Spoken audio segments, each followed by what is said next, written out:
ఏందిరయ్యా ఇదే, నేనెప్పుడు తినలేదే. ఎవరు read?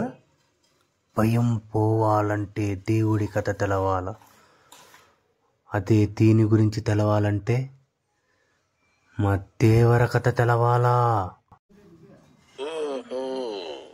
Hi hello peeps, welcome to our channel మనీషే రాంగ్.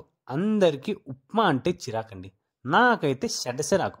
అలాంటి ఉప్మా కూడా మంచి టేస్టీగా ఎలా చేయాలో నేను చూపిస్తాను. ముందుగా ఇది ఉప్మా కాదండి, రాగి ఉప్మా. ముందుగా రవ్వ రాగి పిండి తీసుకొని మంచిగా వేయించండి. మళ్ళీ ఒక బౌల్ తీసుకొని ఆయిల్ పోసి ఆవాలు, కరివేపాకు, పచ్చిమిరపకాయలు, ఎండుమిరపకాయలు, ఎర్రగడ్డ వేసి బాగా మిక్స్. తర్వాత జీడిపప్పు, బీన్స్, క్యారెట్, టొమాటో వేసి మళ్ళీ మిక్స్ అంటే బాగా వేగాక ఒక 1.5 గ్లాస్ వాటర్ వేయాలి. రాగి పిండి ఉంది కాబట్టి ఎక్స్ట్రా వాటర్ వేయండి, ఎందుకంటే రాగి పిండి వాటర్ని బాగా అబ్జర్వ్ చేస్తుంది.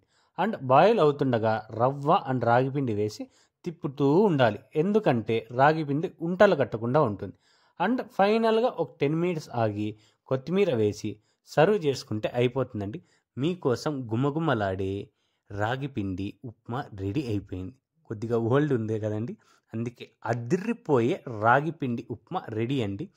ఇదో అండి, దీన్ని ఇప్పుడు నేను పల్లీ చట్నీతో తింటున్నా. ఈ డిష్ కోసం ఫైనల్గా